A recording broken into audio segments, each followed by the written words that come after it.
The Story of Redemption by Ellen G. White. Chapter 23.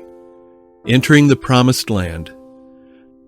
After the death of Moses, Joshua was to be the leader of Israel to conduct them to the Promised Land. He had been prime minister to Moses during the greater part of the time the Israelites had wandered in the wilderness.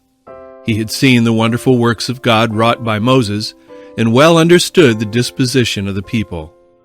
He was one of the 12 spies who were sent out to search the Promised Land, and one of the 2 who gave a faithful account of its richness and who encouraged the people to go up in the strength of God to possess it.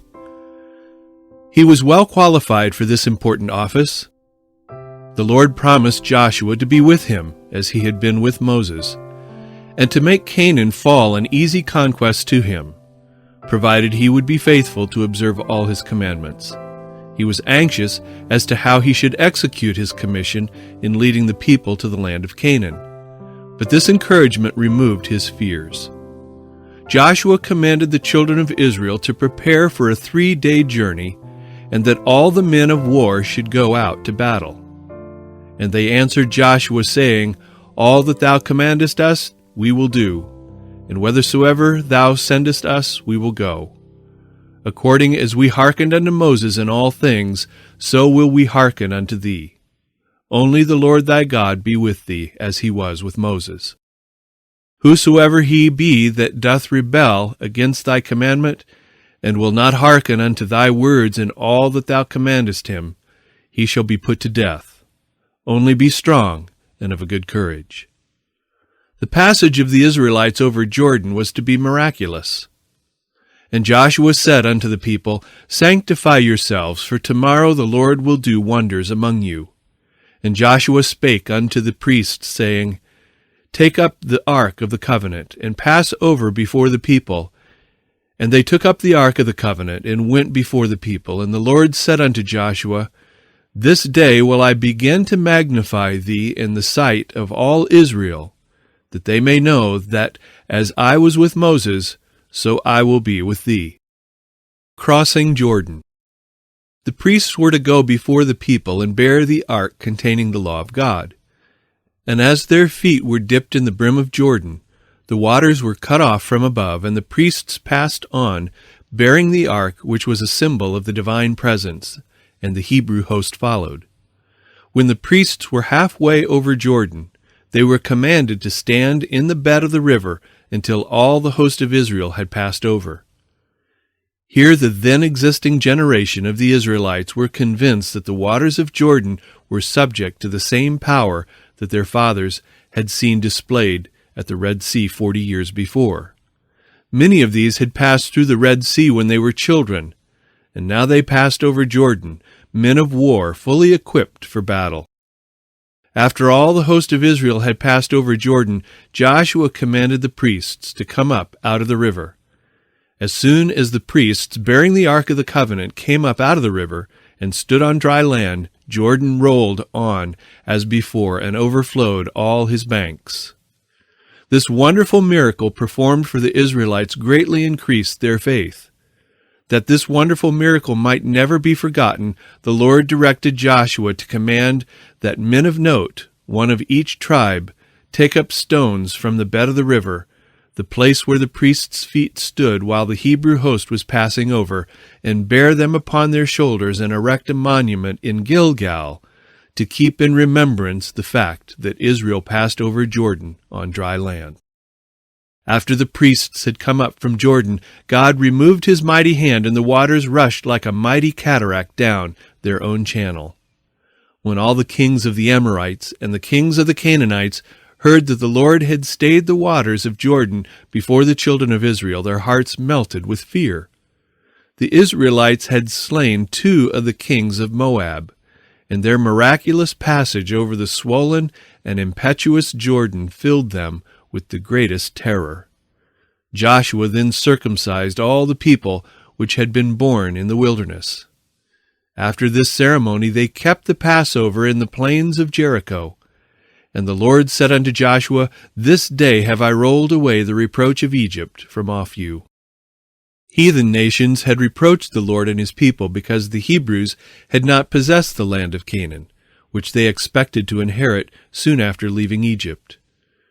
Their enemies had triumphed because they had so long wandered in the wilderness, and they proudly lifted themselves up against God, declaring that he was not able to lead them into the land of Canaan. They had now passed over Jordan on dry land, and their enemies could no longer reproach them. The manna had continued up to this time, but now as the Israelites were about to possess Canaan and eat of the fruit of the land, they had no more need of it, and it ceased. The captain of the Lord's host. As Joshua withdrew from the armies of Israel to meditate and pray for God's special presence to attend him, he saw a man of lofty stature, clad in warlike garments, with his sword drawn in his hand. Joshua did not recognize him as one of the armies of Israel, and yet he had no appearance of being an enemy. In his zeal he accosted him and said, "Art thou for us, or for our adversaries?" And he said, "Nay, but as captain of the host of the Lord am I now come." And Joshua fell on his face to the earth, and did worship, and said unto him, "What saith my Lord unto his servant?" And the captain of the Lord's host said unto Joshua, "Loose thy shoe from off thy foot, for the place whereon thou standest is holy." And Joshua did so. This was no common angel. It was the Lord Jesus Christ, he who had conducted the Hebrews through the wilderness, enshrouded in the pillar of fire by night and the pillar of cloud by day. The place was made sacred by his presence. Therefore Joshua was commanded to put off his shoes. The Lord then instructed Joshua what course to pursue in order to take Jericho. All the men of war should be commanded to compass the city once each day for 6 days, and on the 7th day they should go around Jericho 7 times. The Taking of Jericho. And Joshua the son of Nun called the priests, and said unto them, Take up the ark of the covenant. Let 7 priests bear 7 trumpets of ram's horns before the ark of the Lord. And he said unto the people, Pass on and compass the city, and let him that is armed pass on before the ark of the Lord. And it came to pass, when Joshua had spoken unto the people, that the 7 priests bearing 7 trumpets of ram's horns passed on before the Lord, and blew with the trumpets, and the ark of the covenant followed them. And the armed men went before the priests that blew with the trumpets, and the rearward came after the ark, the priests going on and blowing with the trumpets. And Joshua had commanded the people, saying, You shall not shout, nor make any noise with your voice, neither shall any word proceed out of your mouth, until the day I bid you shout. Then shall you shout. So the ark of the Lord compassed the city, going about it once, and they came into the camp and lodged in the camp. The Hebrew host marched in perfect order. First went a select body of armed men clad in their warlike dress, not now to exercise their skill in arms, but only to believe and obey the directions given them. Next followed 7 priests with trumpets. Then came the ark of God, glittering with gold, a halo of glory hovering over it, borne by priests in their rich and peculiar dress, denoting their sacred office. The vast army of Israel followed in perfect order, each tribe under its respective standard. And thus they compassed the city with the ark of God. No sound was heard but the tread of that mighty host, and the solemn voice of the trumpets, echoed by the hills and resounding through the city of Jericho. With wonder and alarm the watchmen of that doomed city mark every move and report to those in authority. They cannot tell what all this display means. Some ridicule the idea of that city's being taken in this manner, while others are awed as they behold the splendor of the ark and the solemn and dignified appearance of the priests and the host of Israel following with Joshua at their head. They remember that the Red Sea, 40 years before, parted before them, and that a passage had just been prepared for them through the river Jordan. They are too much terrified to sport. They are strict to keep the gates of the city closely shut, and mighty warriors to guard each gate. For 6 days the armies of Israel performed their circuit around the city. On the 7th day they compassed Jericho 7 times. The people were commanded, as usual, to be silent. The voice of the trumpets alone was to be heard. The people were to observe, and when the trumpeters should make a longer blast than usual, then all were to shout with a loud voice, for God had given them the city. And it came to pass on the 7th day that they rose early about the dawning of the day, and compassed the city after the same manner 7 times. Only on that day they compassed the city 7 times. And it came to pass at the 7th time, when the priests blew with the trumpets, Joshua said unto the people, Shout, for the Lord hath given you the city. So the people shouted when the priests blew with the trumpets. And it came to pass, when the people heard the sound of the trumpet, and the people shouted with a great shout, that the wall fell down flat, so that the people went up into the city, every man straight before him, and they took the city. God intended to show the Israelites that the conquest of Canaan was not to be ascribed to them. The captain of the Lord's host overcame Jericho.